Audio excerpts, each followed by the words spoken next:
Hey everybody, Tom Barnes Stories from the 78 here at Leña Brava in the West Loop Restaurant Row area. And this place has been here since 2016 and it's reinventing itself with Chef Brian. Topolobampo, Frontera Grill. He had his own spot in Logan Square with his wife. Now he's over here. So we're gonna talk to Chef Brian right now for this story from the 78.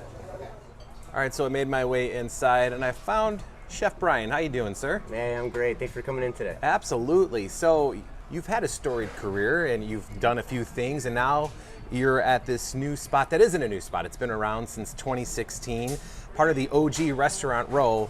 How do you feel about being here at the helm of, as the chef of this spot here on Randolph? I am loving it. So to be in the West Loop, cooking in this kitchen with this type of cuisine is like super exciting for me right now. There's a ton of people, which is just really vibrant, which is a lot of fun to participate with. Leña Brava is a live fire kitchen, so we have no gas lines throughout the hot line, so it's really? all wood burning. Oh, I didn't know that. Oh my God! So So are you the reason why the West Loop smells so good when you walk through and you smell that wood fire? Before I was smell? here, yes, I am exactly that reason.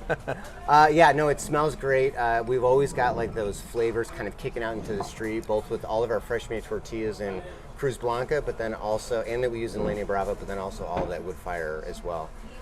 It's really challenging to work with it, but it is incredibly satisfying.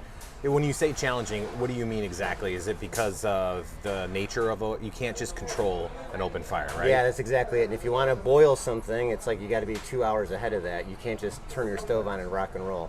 So there's the difficulty of getting through service and cooking on that, but also a lot of our prep is done there too. So we've got different kinds of fires. We have like an oven that is all wood burning. We have live grills that are all wood burning, and we have to kind of schedule our prep time, our line setup time, and our service time, all so that it fits with the life of the fires. Right, and then I imagine the wood depend. You know, like what kind of wood? If it's wet, if it's not wet. Yeah, so it'll depend on the time of the year. So that will dictate a lot of the moisture that is in the wood, and that will change your whole calculus on how you get through the day. Yeah, so one of the things that I like to talk about a little bit is this like primal elegance that we're working on, because the techniques that we're using are really, really primal. It's live fire. There's not a lot to hide behind that, but the way that we combine things, we try to round off a lot of edges. So it's not just in your face, but we try to balance the in your face portions of the cuisine with a little bit of elegance. I imagine you've picked up a few things over the years. How long have you been a chef? So I have been in kitchens since... Probably a better question, yeah. Yeah, 1996. So a few years. For a couple of years, yeah. And then I made my way over to Frontera Grill in 1997. I was promoted to a pastry sous chef round about that time. And then just kind of worked throughout that kitchen, then ended up kind of taking the helm of it. And I want to say something like 2001 to 2011 when I left. Right, and while you were there, you won a few awards. The restaurant won a few awards, right? Yeah, we won Most Outstanding Restaurant for James Beard. Yeah. It's kind of a big deal. Kind of a big deal, yeah. Not very many have done that. We were the first restaurant, I believe, so don't nail me to the wall if I'm wrong, but I believe that we were the first restaurant in the world of Mexican heritage to get Michelin recognition when they finally made it over to the United States. Wow. I got to cook in the Obama White House for one of his first state dinners that we did. For the Mexican president, right? Yeah. And then we were on Top Chef Masters with Bayless. We won that, which was pretty awesome. So yeah, we did some cool stuff over there for Yeah, sure. and you did your own thing for about 8 years in Logan Square with your wife, right? Yeah, my wife and I opened up a restaurant, Urban Cantina, in 2015. We were one of those COVID casualties that we ended up shuttering it June of 2023. And then I got an offer to come on board over here, and just loving it ever since. And we were talking a little bit earlier about some of the challenges of cooking with wood fire. But I imagine at this point in your career, that is something that's kind of exciting, just because something you weren't used to, right? So it's like a new challenge doing something that you love, which is being in a kitchen. Yeah. But learning kind of all over how to like do it, right? That is 100% right. So like a lot, like, so I've always worked with wood, but it was always a portion of the kitchen. It wasn't like everything. And then candidly, you know, you work really hard, you go home, you just want to kind of chill out, and I love cooking on my Weber grills at home. So Yeah? I've always had A this true fantasy- Southsider. Yeah, man. I've always had these like old man fantasies of like, oh, I'm gonna have my bottle of wine out on the patio grilling, and then like here I am manning this like live fire kitchen, which is just didn't plan it, didn't even like think about it until I got the call to come over here and check it out, and I was super excited. But it is like relearning how to cook all over again in a different capacity. What's the most challenging thing that you found with learning how to cook with that, the wood fire? So right now in this moment, and I'm sure more moments will develop over time, but right now it is trying to give people something new and exciting, but also familiar with what they would expect to have in a Mexican restaurant without having any of the usual things that you would use to execute those things. Oh, okay. So that has been very complicated on, like, if you like a pipion, let's say, our sous chef Ozzy just put one on. We don't have a lot of areas to actually execute something like that, but it's something that the guests are really enjoying. So how can we give them that feeling, give them that product without having all of the normal trappings you would in a restaurant to actually make it? So it's challenging to kind of work through all that stuff. And since we're behind the scenes a little bit, because you guys aren't technically open right now, Yeah. I've stolen you away from before the big Saturday rush. What's happening in the restaurant right now about a half hour before opening? So yeah, about half hour. The lines are getting hot. PM cooks are here, so they're hauling up all their gear from upstairs. Prep crew is kind of on their last round to get everything ready for today.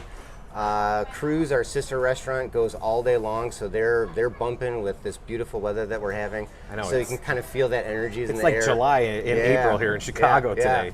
Everybody's getting excited. We've got some good reservations on the books. So this is a point in the day where everybody is shaking off their getting here, getting ready vibes, getting focused on what they need to do, and just getting ready for the day ahead of them. Being at the helm of a restaurant like this here in Restaurant Row, it's just got to be kind of like a little feather in your cap. You've done a few things where now you're in like the West Loop, Fulton Market, Restaurant Row, the whole thing. Yeah. It's the place to be if you have a restaurant in Chicago, right? It really is. The spotlights are here. The money is here. Everybody's looking to see what's going on here. So it's really exciting. And having done this for almost 30 years, I feel very privileged to have had the opportunities that I have had. And this is a huge feather in my cap for sure. And when you get away from it all, you are a Southsider. We talked about Yeah. this. You go on a particular run on the South Side, which we have a commonality because I used to run up and down the stairs at this place where we call them like the torture stairs, because it was like doing triple sessions in football practice in high school up Swallow Cliff, which is part of your run. Yeah. Let's talk about that. So yeah, I've got love running. I'm getting ready for my third Chicago Marathon this year. A lot of that running is on the south side of Chicago, part city, part lakefront, and then it's always a treat when I can get home and visit Mom, and she lives really near Swallow Cliff, so doing the Yellow Trail out there is just spectacular. And honestly, like doing this my whole life, I really enjoy being physical. I really enjoy that mental space of physical overlay and exertion, and getting a chance to get outside and running is just brings such a peace of mind to me after a long week of work. Do you do summer and winter run? All year, man. All year. On the lakefront too? Oh, yes, sir. Oh, you are a brave man. 5K this year in that -3-degree weather that we had. Oh, good times. Oh, man. Glutton for punishment, I guess. Yes, sir. But I get it. I get especially the mental aspect of Yeah. running, getting away from it all.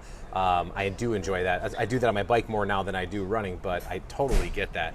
Is there a spot, you grew up in Tinley, correct? Yep. So is there a spot that you started out working at in Tinley way back when you were like Oh my gosh. 15, 16 years old, getting your feet wet? Yeah, I worked at the Riviera Country Club as a busser when I was 15 years old. I shouldn't say this, but my mom falsified my birth certificate so I could work here early.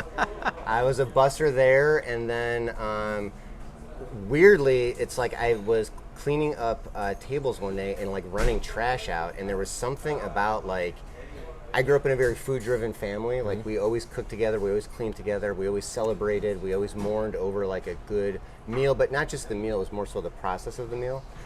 And there was something about food service and hospitality that just like hit all my buttons. And I knew when I was 15, bussing tables, that this was going to be the job for me.